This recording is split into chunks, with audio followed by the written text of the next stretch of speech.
Hello. I wanted to tell you about my experience of helping the Reform Party in Clacton-on-Sea yesterday, and some reflections on the death of Anne Widdecombe, and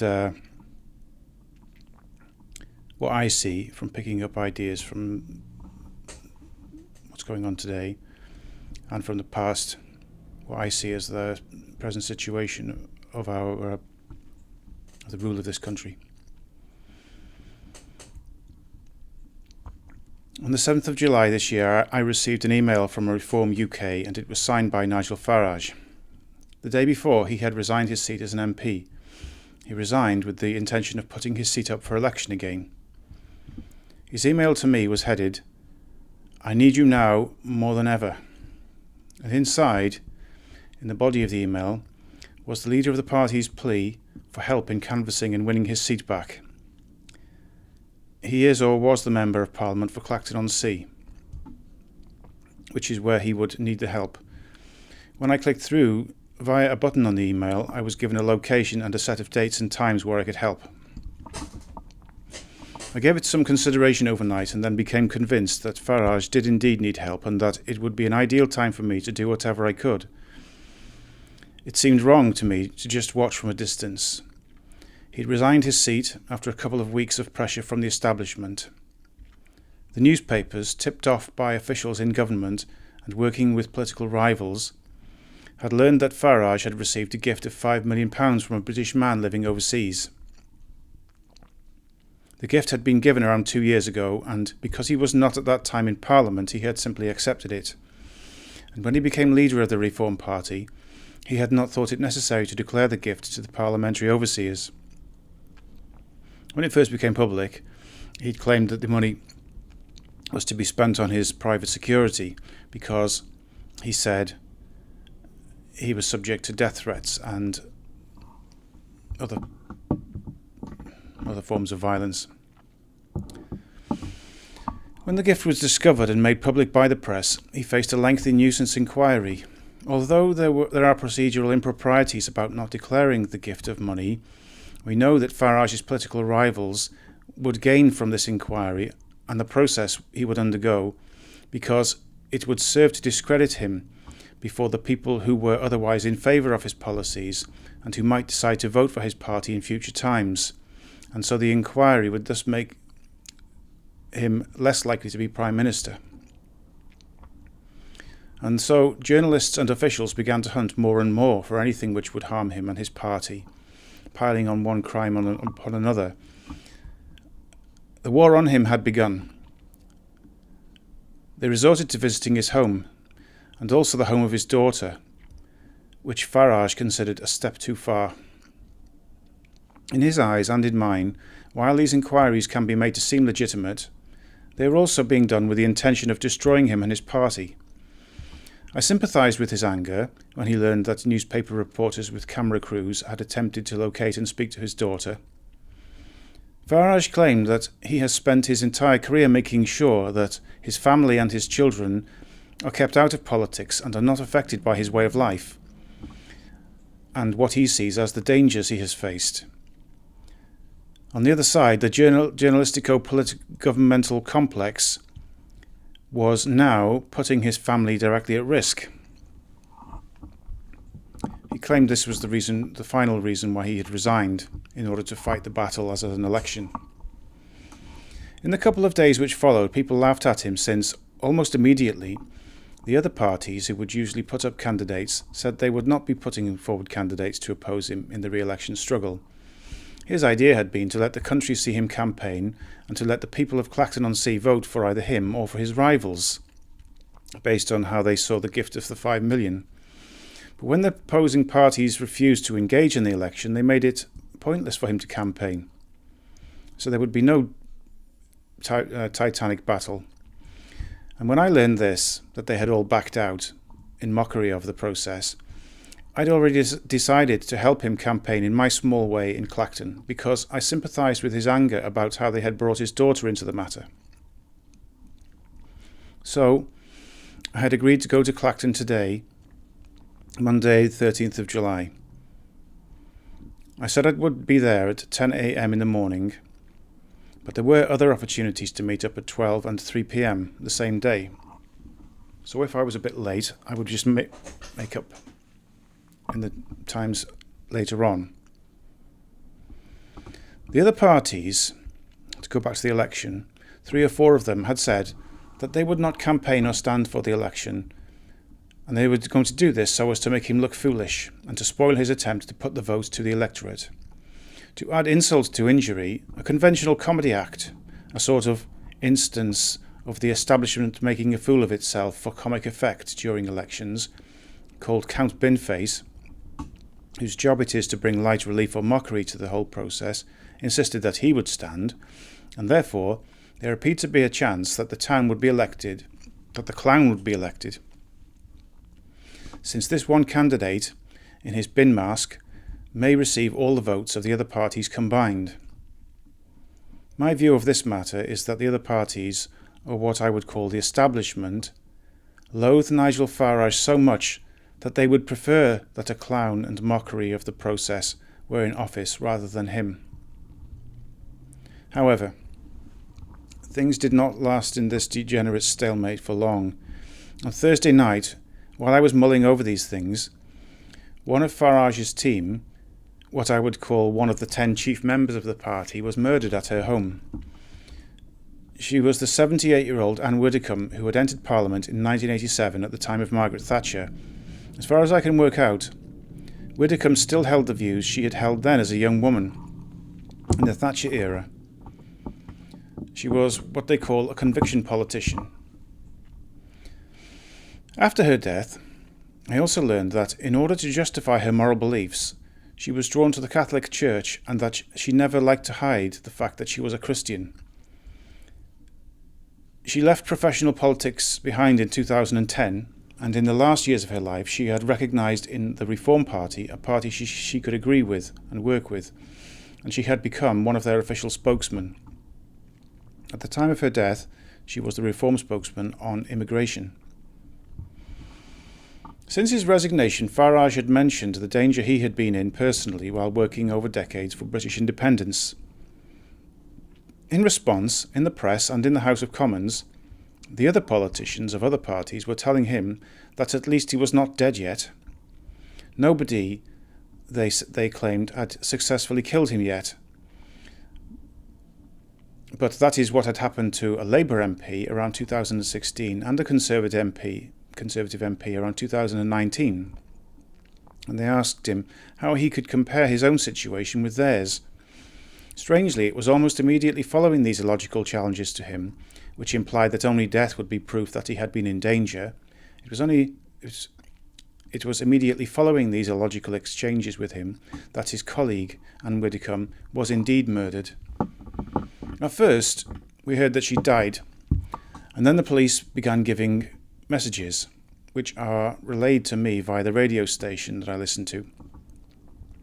She has been murdered, I learned, and later the same day that she'd been battered to death in her home. The Devon police insisted throughout the weekend that there was no reason for anyone to think that the murder had been politically motivated. Before the whole case was handed over to the National Anti-Terror Police, it was revealed that a man of 28 who was white and not immigrant had travelled 250 miles in a red car directly to Anne Widdecombe's house, parked on her drive, entered the house, murdered her with a wooden baton and then driven back home to Yorkshire. It's evident that the murderer had driven to the house to dispose of a woman with whose political opinions he disagreed. When the politicians of the rival parties later on objected to anyone laying flowers at her home, they indicated that they were not prepared to mourn for her either. The precise way in which they phrased their dislike of laying flowers at Anne Widdecombe's home was when they said that Nigel Farage was laying them, but he was doing it as a stunt. And in this way they made it impossible for a man to lay flowers at the home without looking like he was in part of a stunt. I heard Anne Widdecombe speaking on talk radio over the past few years. She appeared on that station, being invited regularly to talk with presenters about her opinions on various matters. At least in 2026 I found her opinions matched my own, but it did strike me sometimes how brave she was to speak her mind in such a plain way.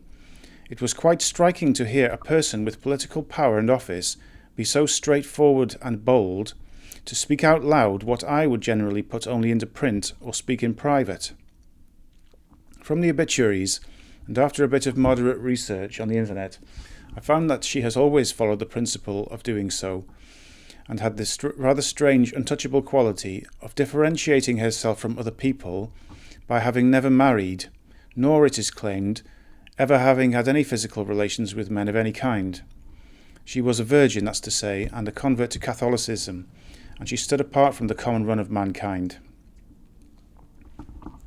I suppose she had the principle that so long as she firmly believed in what she was saying, then she should have no fear in saying it.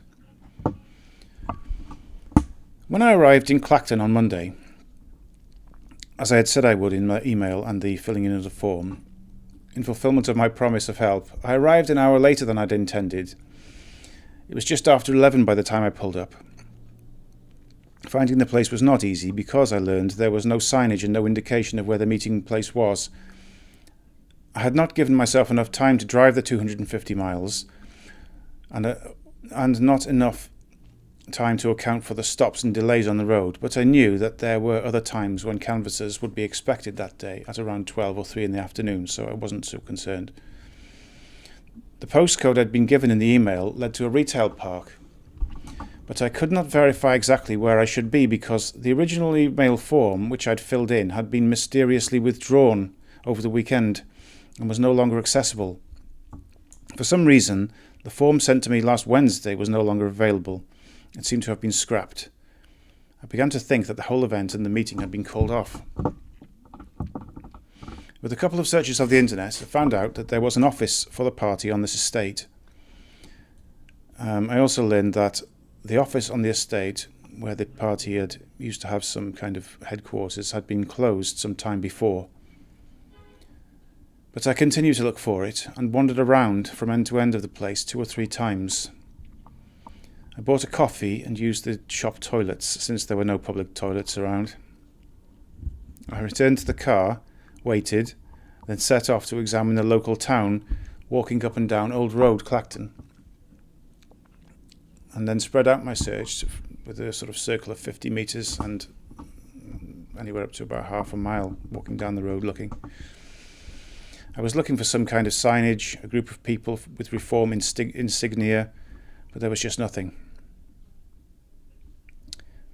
The town reminded me of Blackpool rather than the expensive Essex town that I had expected.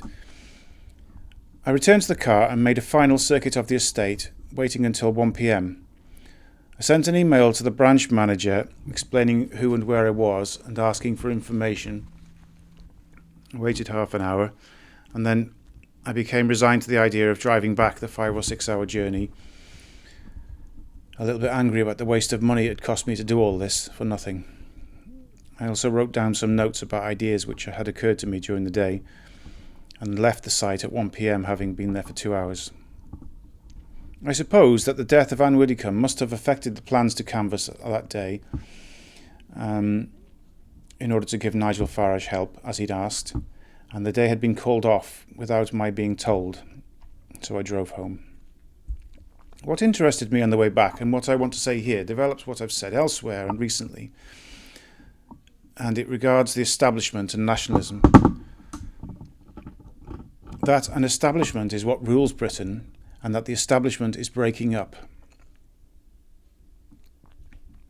About a decade ago, I told my uncle, having not seen him since I was a boy, that in the years I had not seen him, I had joined the British Army and become a senior NCO after 10 years, but that I had wanted to be an officer originally. I told him this privately, revealing something of the hurt and disappointment I'd felt about how life had turned out. And he replied that in his day, only the lads with the old school tie who were born in the establishment ever became officers. As if to say, I'd been stupid to imagine that it happened to me. I don't remember if I replied to him what would be true, that in my day, 30 years after his own time, in the last years of the 20th century, An officer candidate did not necessarily have to have been educated privately at a public school, nor to be rich or from an establishment family with connections. But an officer candidate did have to be the kind of person, I said, who would aspire to be establishment by agreeing with it implicitly. One had to be willing to give up his soul to it and to join.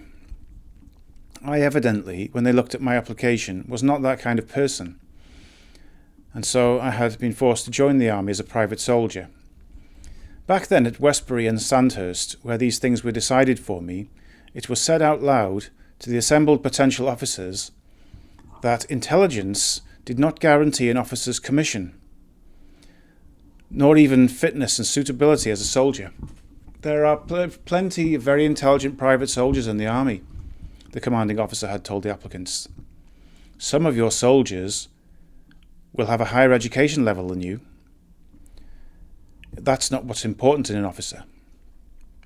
What he meant was that it is not so much efficiency and intellect which matter when it comes to being an army officer and in command of a platoon, but rather it matters most that you are one of the class of the establishment and that you have no doubts or ideas about who you are.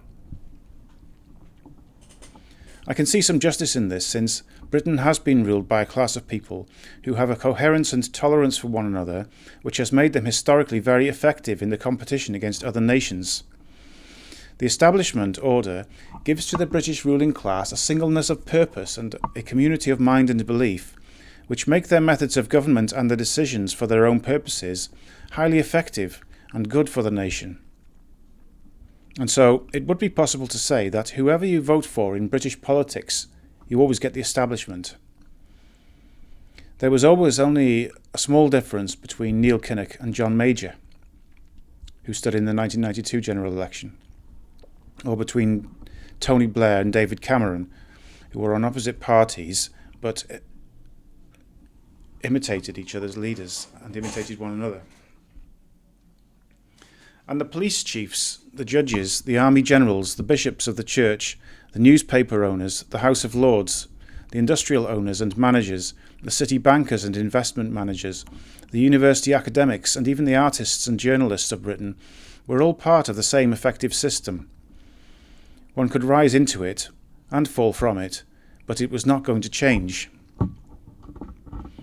Or it was not going anywhere. Whether it can change is a different matter, because I think it has changed. The distinctive feature of it was that anyone who has any authority in the country belongs to a group, a coherent group with shared ideas, regardless of whether they seem to be on opposing sides. The British system of government is therefore obviously only in part a democracy. Rather, it is a network of people who generally agree, and a population which consents to be ruled by that establishment, because the rule is, although unfair economically, something which nevertheless allows peace and stability, some chance of freedom and success, and it allows the nation to succeed. Above all, the establishment meant well for the British people, since the establishment was itself British. In recent years, perhaps since 2016 most obviously, the establishment has, however, fractured. There has been what is technically called elite defection. Members of the establishment, which is what the leaders of the Reform Party are, have formed new parties which are evidently not rivals to the establishment, but parts of it which have broken free. Richard Tice and Nigel Farage, and also Rupert Lowe, are elite, educated, wealthy, well-connected men who would, in normal times, be establishment members. But they are, having formed their own parties, as it were, traitors to it. And they are also hated with the sincere hatred and disgust which is reserved for defectors and traitors. The difference between the establishment and this breakaway faction involves a disagreement about nationalism. And the breakaway group is not a small, insignificant one either. Tice, Farage and Lowe are just the tip of the iceberg, because they have around 25 or 30% of the vote of the nation, which indicates a large and silent part of the establishment itself, as well as the people. It's sometimes said that they are forming a party for the neglected people, as if they were mere populists setting up a party and a means of power for the common and the disenfranchised British people, the silent majority, or for the private soldiers, as it were. But this is not so. They are a rival British establishment, which has drawn to it other people from the old political order. And such a fracturing and breakup signifies the breakup of the ancient traditional working consensus which once made it possible to talk about the English as a united nation with a formidable and self-confident ruling class. Immigration into Britain, which has reached or passed unmanageable proportions, is a clear concern of this breakaway faction of the establishment. They want to stop it and reverse it if possible. On the other side, the establishment encourages it, and the establishment is anxious to make the growing immigrant population of Britain into its new people. But immigration is only one of the causes of the split and fracture in the establishment. I think that a simpler distinction of the two groups can be described in two words. So if we put aside the issue of nationalism, the two words I would use to describe the separate sides of the fracture that happened would be nationalists and internationalists. We saw this in 2016 when the ruling parties of every type voted for Britain to remain in the European Union, which is an economic alliance, because of their internationalist sympathies, while the opposing faction, which barely had a party at that time, insisted on British independence or nationalism.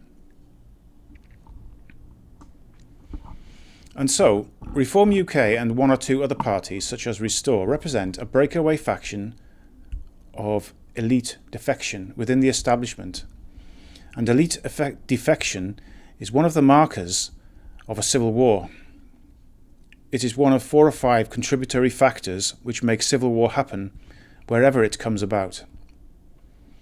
Another of the markers is elite overproduction, which means a surplus of people who are educated and who want to be in the establishment but cannot be. Where there is elite overproduction, there is a body of young ambitious people who are ready to join the alternative and new faction, and they have a part in the civil war. Now that two factions are formed in Britain, a civil war is likely, since an establishment faction must rule. It is what it is for.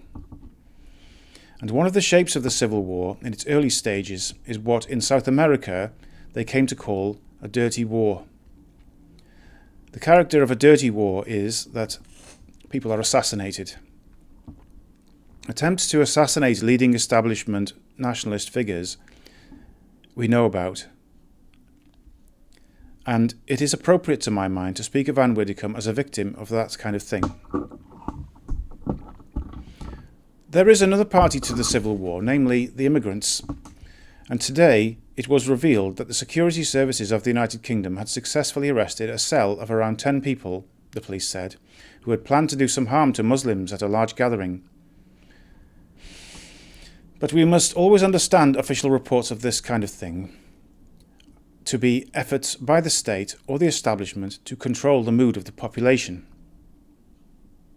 That is, when a new establishment figure is murdered, then evidence of new establishment violence against Muslims or others must also be reported so as to bring about calm and balance, as if to insist that no matter how violent the establishment is, even when its rivals are murdered, the new factional establishment is just as bad or worse. Indeed, it has not gone without notice that when the murder of Anne Widdecombe was spoken of by the police, their statement included the racial profile of the suspect, which is something which is usually never done when the suspect is foreign, which is commonly the case. Such details are usually withheld, and in another attempt to keep the British nationalists in a state of compliance, it was also and untruthfully said that Anne Widdecombe's death was not related to her politics. So while it was reported alongside the political murder that there had been arrests of British nationalists too, we cannot trust the news anymore. Later, and online type media accounts revealed that the 10 supposed nationalists had been arrested under terror laws, but that they had been merely using drones to get video evidence of what a crowd of Muslims had been doing at one of their gatherings in England. There was no intention of violence and there was no plot of terror, but the police had arrested them under the terror laws, which allowed a long period of imprisonment under questioning. Widdicombe's politics, and that of the breakaway establishment faction of Reform and Restore, is nationalistic. It's therefore a faction attuned to the majority of the population who make a claim that the nation is theirs. Meanwhile, the official establishment, which is still largely represented by Parliament, the police, the courts, the armed forces, the educational institutions and so on, is internationalist. It is so by confession, by open proclamation. And it seeks at all costs to ensure that the British people remain quiet and compliant. The British have a grievance that internationalist policy seems to want to replace them with a foreign and new population, and I think their suspicion is well founded, and it is demonstrably true. They are being replaced. Meanwhile, the breakaway faction of the establishment is said to be populist because their views coincide with the views of the British people in general, rather than with the views of the ruling class and its unity of international purpose. The defectors, Reform and Restore, claim that the nation is being broken down on purpose, and the population is being replaced on purpose. An internationalist elite establishment would attempt to achieve these things, and it does appear to be trying to achieve those things. I would make a final remark in this chapter about the ethical dimension to this problem, because ethics, or the distinction between good and bad behaviour, good and bad intentions, is deeply involved in what's going on here. The ethical dimension is what makes a mere difference of opinion into something which can result in murders and assassinations. Anne Widdecombe has been murdered, and I think that her lone murderer will claim that she was ethically not fit to live, in his view. The internationalist British establishment, which has for one reason or another control of all major government parties and all the arms of the state, including the civil service, is by definition internationalist, and by logic it is in various ways not in favour of British ways of life and British history and so on. The internationalist establishment does not really belong in Britain, because it belongs to the whole human race, to global humanity, to the liberated future human race, while the British nationalists, on their side, naturally belong to these islands. Now, they both inhabit the same place. And ethics, or a man's sense of right and wrong, derives from the place where the man lives and the place and the people he has grown up with. So it is that in one country it can be ethical to do things which in another land would not be ethical. Tradition and place give the rules to a man, his religion and so on. So it is ethical in Britain to give hospitality to strangers, for instance, but it is not ethical to give them the rights of settlement, which only our own people have. It is right to welcome strangers, but not right to let them move into our house and take possession of it. These are British ethical attitudes. By contrast, an internationalist who only accidentally lives in Britain, but considers himself a global citizen, his ethical standards are based on the community of all mankind. Therefore, he sees all men as equally entitled to live in Britain, since all men are equal and all have the same rights, according to global citizenship. The ethics of the internationalist are not the same as those of the nationalist, and what an internationalist thinks is good is thought of as treason by a British person, while what is thought of as sensible and cautious by a British person is said to be ungenerous and evil by an internationalist. I imagine that these are the kinds of ideas which inspired the murderer. Thus it is that every internationalist person living in Britain thinks that Nigel Farage is literally evil, because by the ethical standards of the global citizen, he is so. And being evil, it's right to deal with a man who is being evil, it is right, it seems right to a man who is globally minded, that Nigel Farage should be treated as a criminal and that he should be threatened with death. And hence, we can see how it has become normalised to speak of the Reform Party as a criminal and evil organisation, because, by the stance of global humanity, it is obstructive and it is evil. Now, Dominic Cummings, who has observed government and those inside the establishment for a couple of decades, has recently said, before this trouble broke out, that the globalist British establishment will do everything in its power to destroy Reform and Farage, and they will go to any length. The establishment has fractured along national lines, as I've described. On the one side, the nationalists, on the other, the internationalists, and nothing can put them back together. The difference is ethical. It's a difference of opinion so grave that war is likely. In a war, one side must surrender. But it is common that wars escalate before any side thinks of surrendering. And this is what I was thinking as I drove home from Clacton in Essex, listening to the gradual revelations about the murdered Reform spokesman, who was beaten over the head by a man who had travelled 250 miles to find her and kill her at home. And while reports came in that the establishment were trying to prove that Nigel Farage should not mourn for his friend, and while other people said that Anne Widdecombe had it coming. I must admit, I had not wanted to do any canvassing in Clacton anyway, but I had turned up, and I was ready to get involved. I struggle to see the use of knocking on doors, really, knowing that most people have already made up their minds how they will vote. But I understand that not everyone does vote, so that if canvassers can get a promise from supporters that they will turn up to the polling booth, then that is something. Nevertheless, I'd never done that sort of work before, and I still don't know if it suits me or not.